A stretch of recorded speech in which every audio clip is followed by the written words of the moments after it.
Assalamu alaikum students. Today we will read unit number 7, Sultan Ahmad Masjid. Open your book, page number 77. Part A.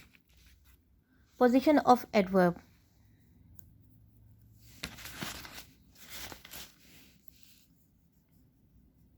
Place the adverb at the appropriate position.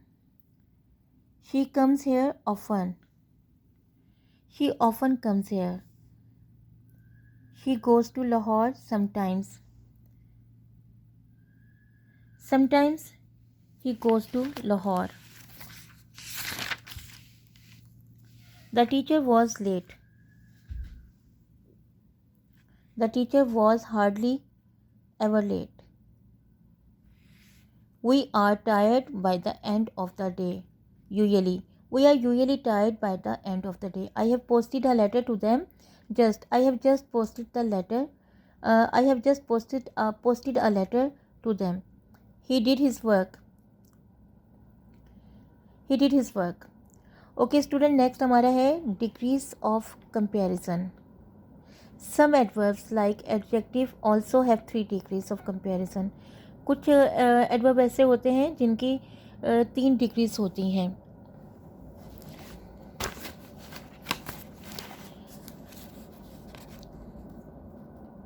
The positive degree जो पहली होती है वो positive degree कहलाती है, second होती है उसकी कंपैरेटिव डिग्री कहलाती है, और थर्ड जो होती है सुपरलेटिव डिग्री कहलाती है.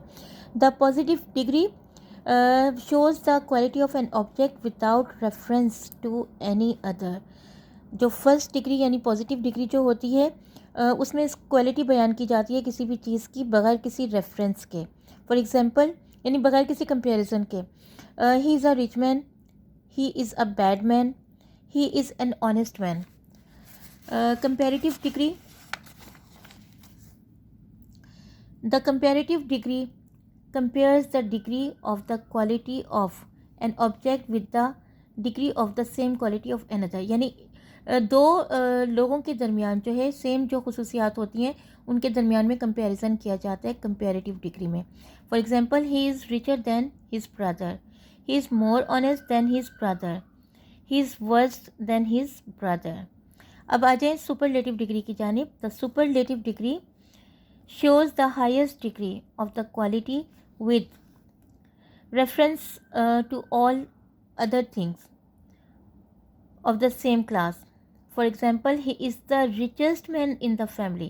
मतलब ये सारे लोगों सारे जितने भी चीज़ें होती हैं उनमें से के दरमियान का मुकाबला होता है. मतलब पहले वो दो चीज़ों के दरमियान कंपैरेटिव डिग्री में मुकाबला था, और अब इसमें जो है सबके साथ.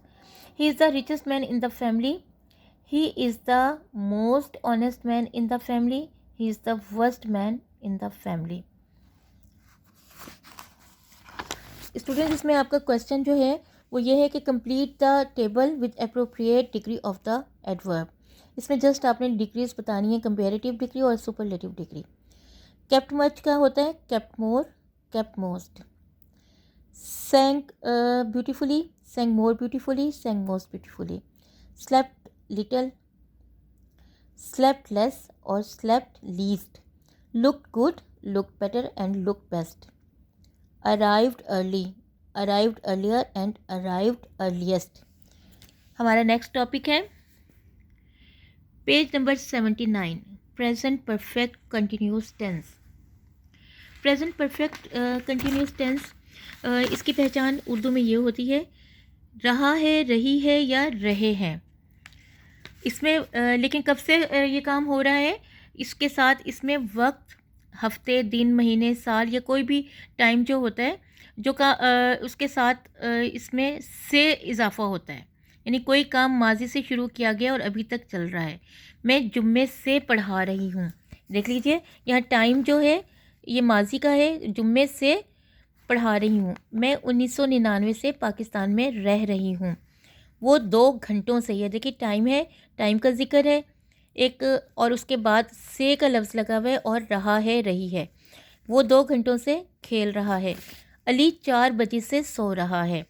इसकी जो स्ट्रक्चर होता है उसमें हेल्पिंग वर्ब्स होते हैं. हैज़ बीन का इस्तेमाल होता है और हैव बीन का इस्तेमाल होता है। हैज़ बीन किस किस के साथ लगता है? ही, शी एंड सिंगुलर के साथ जो है हैज़ बीन का इस्तेमाल होता है, और हैव बीन आई, वो, यू, दे और प्लूरल सब्जेक्ट्स के साथ इस्तेमाल होता है। इसके अलावा इसमें इनवर्ब आईएनजी होगा। और ये किस सूरत हाल में जो है सिंस और फॉर का यूज़ होगा? पहले मैं आपको इसका स्ट्रक्चर बता दूँ। स्ट्रक्चर इसका क्या है? Subject plus has been, subject plus has, have और बीन, फिर बेस आईएनजी। ओके, इसमें आपका नेक्स्ट क्वेश्चन जो है वो सिंस और फॉर के बारे में है कि किसके साथ सिंस लगता है और किसके साथ फॉर लगता है। अब ये देख लीजिए, पॉइंट ऑफ टाइम है और ड्यूरिंग टाइम। फॉर जो है ड्यूरिंग टाइम से है और सिंस जो है पॉइंट ऑफ टाइम से है। किस किस के साथ लगता है since? Name of the days, जैसे संडे, मंडे, ट्यूसडे वगैरह हो गया। नेम ऑफ द मंथ, यानी जनवरी, फरवरी वगैरह।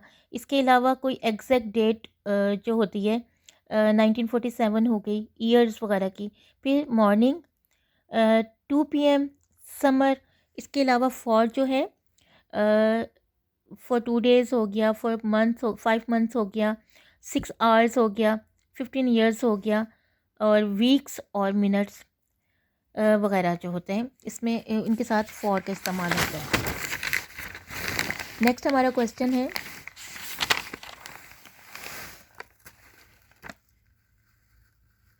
पुट फॉर और since in the blanks.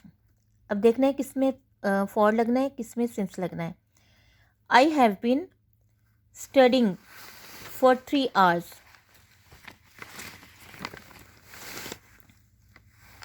I have been watching TV, लेकिन 7 PM है तो सिंस आएगा। Tara has not been feeling well, 2 weeks है। इसमें एग्जैक्ट ये नहीं पता कि संडे मंडे कौन सा दिन है, तो इसमें फॉर आना है। Tara has not been visiting us since March, ये एग्जैक्ट टाइम बताया हुआ मार्च का, तो ये सिंस लग रहा है यहाँ पे। He has been playing football for a long time. He has been living in Bangkok since he left the school. Okay student, आपका सिलेबस कंप्लीट हो गया है। अल्लाह हाफिज़।